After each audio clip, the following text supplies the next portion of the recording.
Hello students, welcome back to my channel Pharmacy with Priya. So today I have started with the GPET Cracker series for you all. I hope you will like it. So the first lecture is based on tablets and its excipients. Without wasting any more time, let's get started. Now tablet excipients. You know, a tablet consists of many more things except the drug. अगर आपकी जो एक tablet है उसमें खाली आपका एक drug नहीं होता. अगर मैं एक नॉर्मल टैबलेट की भी बात करूँ जो कोटिंग वगैरह जैसे एंटेरिक कोटेड टैबलेट भी ना हो, एक नॉर्मल टैबलेट भी अगर आप ले लें तो खाली ड्रग नहीं होगा, उसमें बहुत सी और चीज़ें होती हैं. तो ये जो बहुत सी और चीज़ें हैं ना, इनको ही हम क्या बोलते हैं? इनको ही हम टैबलेट के एक्सिपिएंट्स बोलते हैं. एक्सिपिएंट्स एज इन जो और चीजें हैं जिन्होंने ड्रग को के साथ साथ मतलब जो हेल्प करती हैं उस टैबलेट के बनने में, है ना. तो अब वो टैबलेट के जो एक्सिपिएंट्स हैं वो होते क्या क्या हैं? वो होते हैं diluent, binder, disintegrant and lubricant. What are they? They are diluent, binder, disintegrant and lubricant. And from GPET point of view and from your pharmacy point of view, tablet is one of the important topics that you should know and should be clear about it. So GPAT में भी इससे बहुत questions आते हैं और जितना मैंने आपको ये पढ़ा रही हूँ, मतलब आज के लेक्चर में जो पढ़ाऊंगी एक्सिपिएंट्स का, that is more than enough. But today I will only discuss the diluents. In next lecture I will discuss binder and all. So today we will just focus on diluents because there are different types of diluents. I mean I have put the examples. सो आगे बढ़ते हैं. Now diluents की अगर मैं बात करूं तो हम इनको फिलर्स भी बोलते हैं. अब फिलर से आप लोग क्या समझते हैं? फिलर मीन्स वो चीज या वो सब्सटेंस जो किसी चीज को फिल कर रहा है. तो diluents are added to produce tablet of a reasonable size. भाई अगर आपको टैबलेट को खाना है, इंजेस्ट करना है, स्वैलो करना है, तो टैबलेट का भी तो कुछ साइज होना चाहिए, एक रीजनेबल साइज होना चाहिए. तो diluents are known as your fillers and they are added to produce tablet of reasonable size. I'll be using both the languages जिससे हिंदी इंग्लिश जिसको भी प्रॉब्लम हो तो समझ जाए वो. Now minimum diameter of the tablet should be 3 mm. जो आपका मिनिमम डायमीटर होना चाहिए टैबलेट का, जैसे मैंने यहाँ रीजनेबल साइज की बात करी, तो वो कितना होना चाहिए? It should be 3 mm diameter. Okay. Now what are diluents हम यूज करते हैं टैबलेट्स में? कौन कौन से डाइल्यूएंट्स हम यूज करते हैं? They are lactose, dextrose, starch, mannitol, sorbitol and sucrose. These are the diluents that we use in our tablets. These are lactose, dextrose, starch, mannitol, sorbitol and sucrose. So one by one we'll be discussing about them. एक एक करके हम उन सब के बारे में discuss करेंगे. सबसे पहले लैक्टोज. अब लैक्टोज की जब हम बात करें, lactose is a disaccharide. 3 type के इंपॉर्टेंट लैक्टोज होते हैं जो कि बेसिकली जीपैट आपसे पूछता है, जीपैट में पूछे जाते हैं. They are hydrous lactose, anhydrous lactose and spray dried lactose. Hydrous lactose, hydrous इससे बेटा आप इसको ऐसे लर्न कर लो. हाइड्रस मतलब क्या? पानी. पानी मतलब क्या? वेट. तो ये किस में यूज होगा? In wet granulation. कैसे याद रखेंगे? हाइड्रस से पानी, पानी से wet, and it is utilised in your wet granulation. Example alpha lactose monohydrate. What is the example? Alpha lactose monohydrate. अब हम आते हैं अनहाइड्रस लैक्टोस. अनहाइड्रस लैक्टोस आपका यूज होता है डायरेक्ट कंप्रेशन. डायरेक्ट कंप्रेशन मतलब क्या?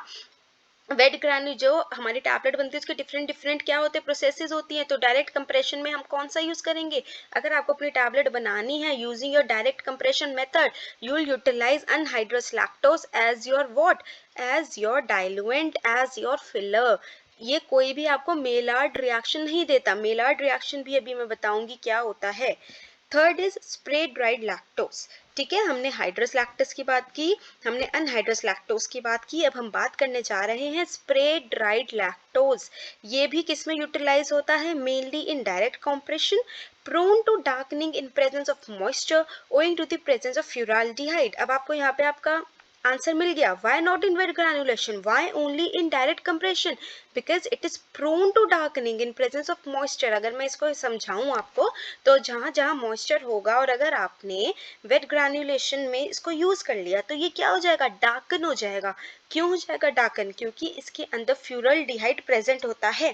क्या आप वो टैबलेट ले लोगे, नहीं लोगे, मन में पहले ही आने लगेगा यार ये तो खराब है, और ऐसा तो है वो डार्कन हो जाता है इन प्रेजेंस ऑफ मॉइस्चर। क्यों डार्कन हो जाता है ये क्वेश्चन भी आ जाता है कभी कभी, क्योंकि उसके अंदर क्या होता है, फ्यूराल्डिहाइड। ओके, एक बार मैं इंग्लिश में समझा देती हूँ ये पूरा तीनों points. See beta, we have three types of lactose. When we talk about lactose, we have three type of it: hydrous, anhydrous, and spray dried. When we talk about hydrous lactose, it is mainly utilized in your wet granulation. Example: alpha lactose monohydrate. When we talk about anhydrous lactose, it is used in direct compression and it gives no Maillard reaction. When we talk about spray dried lactose, it is utilized mainly in direct compression and it is prone to darkening in presence of moisture. Why? Because it consists of furaldehyde. So make sure you learn all three of them, and these are very like basic part, but these questions are asked in your exam. So I have put all this info here in a concise form. I think it will be helpful, so please don't skip this out. Now यहाँ पे we discussed about Maillard reaction, है ना, यहाँ हमने Maillard की बात करी। तो मेलार्ड रिएक्शन है क्या? A chemical reaction between two amino acids and reducing sugars that gives brown food its distinctive flavor. Seared steaks, fried dumplings, cookies and other kinds of biscuits, breads, toasted marshmallows and many other foods undergo this reaction. अगर मैं इसको थोड़ा सा pharmacy point of view से आपको समझाती हूँ पहले, तो उसमें क्या होता है ना कि हमारा जो अमाइन ड्रग्स हैं, मान लो मेरे पास ड्रग्स है जिनके अंदर अमाइन ग्रुप्स है, उनके अंदर लैक्टोस भी है, तो जब इनका इंटरेक्शन होता है ना एक लुब्रिकेंट के प्रेजेंस में, लाइक मैग्नीशियम स्टीरेट हो गया, तो आपकी एक येलोइश ब्राउन कलरेशन हो जाती है। दोबारा समझाती हूँ, आपके पास ड्रग्स हैं जिनके अंदर अमाइनो एसिड्स हैं या अमाइन ग्रुप्स हैं, ठीक है, उनके साथ क्या है, लैक्टोस भी है। अगर मैंने जैसे वो टैबलेट बनाई, फिर मैंने लुब्रिकेंट ऐड कर दिया मैग्नीशियम स्टीरेट, तो क्या होगा, येलोइश ब्राउन डीकलरेशन हो जाएगी। तो इस रिएक्शन को हम कहते हैं मेलार्ड रिएक्शन। तो अगर मैं अनहाइड्रस लैक्टोस यूज करूंगी तो वो मेलार्ड रिएक्शन नहीं देगा।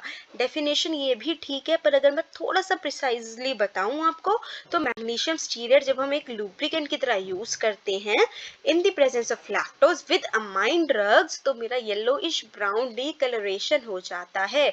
I will explain in your English also once. Maillard reaction is the reaction in which amine drugs with lactose interact in the presence of lubricant like magnesium stearate and it results in your yellowish brown decoloration. Okay, am I clear to this point? Now let's move to your another slide. Lactose clear हो चुका है सबको। Lactose एक disaccharide होता है। Lactose के तीन मतलब इंपॉर्टेंट फॉर्म्स होती हैं, hydrous, anhydrous, spray dried. Make sure आप इसको लर्न कर लें। मेलार्ड रिएक्शन भी मैंने आपको समझा दिया है अच्छे से। अब डेक्सट्रोज, डेक्सट्रोज आप सब 12th 10th से भी पढ़ते हुए आए हैं। It is a simple sugar, it is also use as a binder. ये एक सिंपल शुगर होती है, ये बाइंडर की तरह भी यूज होती है। बाइंडर वगैरह I will be explaining in my next lecture. Dextrose is used to replace spray dried lactose for reducing the darkness of tablet. अभी हमने पीछे पढ़ा स्प्रे ड्राइड लैक्टोज आपको क्या देता है, डार्कनिंग कर देता है। तो अगर मैं चाहती हूँ कि भाई टैबलेट डार्कन ना हो, तो I can add what, I can add your dextrose.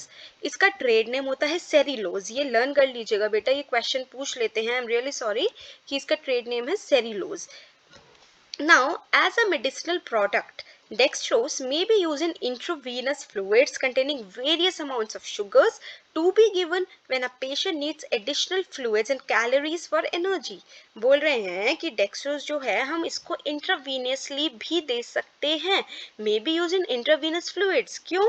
क्योंकि अगर कोई भी पेशेंट है उसको एडिशनल फ्लूइड चाहिए या कैलोरीज चाहिए एनर्जी के लिए, कभी कभी होता है ना तबीयत खराब हो जाती है तो बहुत ज़्यादा एनर्जी लेवल डाउन चला जाता है, तो आप डेक्सट्रोज भी एडमिनिस्टर कर सकते हो उस पर्टिकुलर पेशेंट को through your intravenous route. I hope आप सबको इंट्रावीनस रूट पता होगा, नहीं पता होगा तो प्लीज़ एक बार बेटा गूगल कर लीजिएगा, क्योंकि अभी मैं आपको और चीज़ें बता देती हूँ, वो ज़्यादा इंपॉर्टेंट है बताना। तो I will be summing it up in English. Dextrose is a simple sugar, also used as a binder. I'll be explaining regarding binder in my next lecture. Dextrose is used to replace spray-dried lactose for reducing the darkness of tablet. As you know, spray-dried lactose causes darkness, so dextrose is used. It will not cause the darkening. Its trade name is cellulose. Please learn this point. And as a medicinal product, you can administer it through the intravenous route as an intravenous fluid for boosting up the energy level of the patient. Clear? Next, now let's move to the next slide. It is regarding starch. Okay, starch is one of the traditional excipients used in the manufacture of tablets. Starch सबसे पुराना आपका excipients है जो कि हम tablet के manufacturing में use करते हैं. It performs dual functions. It can act both as a disintegrant and a binder. Again, I'll be explaining that in my next lecture. But अभी के लिए आप थोड़ा सा पढ़ लीजिए, थोड़ा एक basic idea मिल जाएगा. तो ये disintegrant की तरह भी act करता है, binder की तरह भी act करता है. इसमें moisture content होता है around 11 to 14% का. दो टाइप के स्टार्च आपके पास होते हैं, directly compressible and hydrolysable. Directly compressible की बात करूँ तो इट इज STARX 1500. हाइड्रोलाइज की बात करूँ तो इट इज MDEX एंड सेल्यूटैब. अब आपका जो ये STARX 1500 होता है, ये क्या होता है? आप इसको diluent, binder, disintegrating agent and self lubricant की तरह भी ऐड कर सकते हैं. ठीक है, यूज कर सकते हैं. और जो MDEX एंड सेल्यूटैब होता है, ये बहुत ज्यादा स्वीट होते हैं टेस्ट में, और ये किसकी जगह पे आप यूज कर सकते हो? मैनिटॉल की जगह पे. दोबारा बता देती हूँ in English. Starch is one of the traditional excipients used in the manufacture of tablets. It performs dual functions of both being a disintegrant and a binder. It contains moisture content around 11 to 14%. There exist two types of starch, that is directly compressible and hydrolyzable. When I talk about directly compressible, it is STARX 1500, and when I talk about hydrolyzable, it is MDEX and selutab. Clear? Now next move on to the next slide. Mannitol. Mannitol, this question was asked I think in NIPER exam, that mannitol possess negative heat of solution. So ये point याद रख लेना, this is important point. It possesses negative heat of solution. It is the most expensive sugar. It is used in chewable tablets. So सबसे ज़्यादा expensive sugar mannitol होता है. chewable tablets में हम इसको use करते हैं, right? And it can be used in vitamin formulations due to their non-hygroscopic nature. ठीक है, आप vitamin की अगर formulations बना रहे हैं तो आप कौन सा ऐड करेंगे डाइल्यूएंट? मैनिटॉल, क्योंकि इसका नेचर कैसा होता है? नॉन हाइग्रोस्कोपिक नेचर होता है. It possesses poor flow property and thus require lubricants in high amount. अब कोई भी डाइल्यूएंट है, अगर उसकी फ्लो प्रॉपर्टी ही पुअर है तो हम उसको नहीं ऐड करेंगे. ठीक है, तो इसमें हम क्या ऐड कर देते हैं? लुब्रिकेंट्स हमें बहुत ज़्यादा ऐड करना पड़ेगा. अगर आप मैनिटॉल यूज़ कर रहे हैं तो आपको क्या ऐड करना पड़ेगा? लुब्रिकेंट. दोबारा समझा देती हूँ. मैनिटॉल पोजेस करता है नेगेटिव हीट ऑफ सॉल्यूशन. ये इंपॉर्टेंट पॉइंट है. बहुत ज़्यादा एक्सपेंसिव होता है. हम इसे चुएबल टैबलेट्स में यूज़ करते हैं. हम इसे वाइटामिन की फॉर्मुलेशंस में भी यूज़ करते हैं due to their non hygroscopic nature. And क्योंकि इनका फ्लो प्रॉपर्टी बहुत ही ज़्यादा पुअर होता है तो हमें क्या ऐड करना पड़ता है? लुब्रिकेंट ऐड करना पड़ता है बहुत ही ज़्यादा अमाउंट में. Now next let's move on to the next slide. Sorbitol, sucrose और शुगर, ये दो और बचते हैं, इनको अच्छे से देख लेते हैं. Sorbitol is a popular sugar alcohol. ये पॉपुलर शुगर अल्कोहल है which has been used as an excipient in formulations of various drugs. हम इसे भी बहुत ड्रग्स की फॉर्मुलेशंस में यूज करते हैं as an excipient. It is hygroscopic at humidity above 65%. जब हमारी ह्यूमिडिटी का लेवल 65% से ऊपर हो जाता है तो ये हाइग्रोस्कोपिक हो जाता है, मतलब मॉइस्चर रिटेनिंग. ठीक है, तो sorbitol is a popular sugar alcohol. It is hygroscopic at humidity above 65%. Sucrose और शुगर तीन टाइप के होते हैं. ये sugar tab, Dipac, new tab. ये क्वेश्चन भी पूछा जाता है तो ये मैं आपको ठीक से थोड़ा बता देती हूँ. Sugar tab, Dipac, new tap, चाहे तो इसे नोट डाउन कर लेना. शुगर टैप में आपका 92%, 90 to 92% सक्रोज रहता है, 7 to 10% इन्वर्ट शुगर रहता है. प्लीज़ ये नोट डाउन कर लेना, पता नहीं कैसे मिस हो गया मुझसे. और जो डाइपैक है उसमें 97% सक्रोज रहता है प्लस 3% डेक्स्ट्रिन रहता है. इसको आपको मगअप करना पड़ेगा. और जो न्यू टैप है उसमें 95% सक्रोज रहता है, 4% इन्वर्ट शुगर रहता है, थोड़ा कॉर्न स्टार्च या मैग्नीशियम स्टीरेट रहता है। सो मेक श्योर कि आप इसको याद कर ले, ठीक है। नाउ आई थिंक आपको समझ आ गया होगा जो भी मैं आपको समझाना चाह रही थी। कोई भी दिक्कत हो, you can comment down below, I will explain that point again. So I hope this series will help you all. I'll be putting up more lectures. I'll be uploading more lectures regarding this, and by like this, I'll be completing the syllabus of GPAT as much as I can. So hope to see you guys in my next video. So bye students, all the very best for your preparation, and I'll see you again in the next lecture. Bye bye.